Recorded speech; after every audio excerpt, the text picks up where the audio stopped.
கடவுள் ஒரு திட்டம் வைத்திருக்கிறாராம். யாருக்கு அந்த திட்டம்?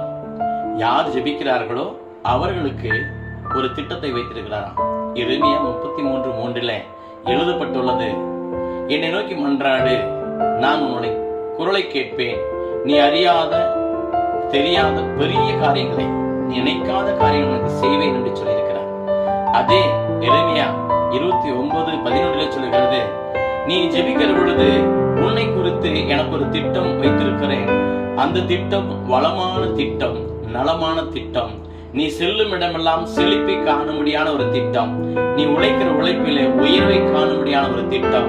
இவ்வுலகில் மட்டுமல்ல, உன்னை விண்ணகத்திற்கு கொண்டு போய் சேர்க்க வேண்டிய ஒரு திட்டத்தை வைத்து, இதோ ரோமர் 8:29 சொல்லப்படுகிறது, உன்னை விண்ணகத்திற்கு கொண்டு போய் சேர்க்க வேண்டிய திட்டத்தை நான் உன்னை வைத்திருக்கிறேன். ஆகவே நாம் கடங்காமல் தேவ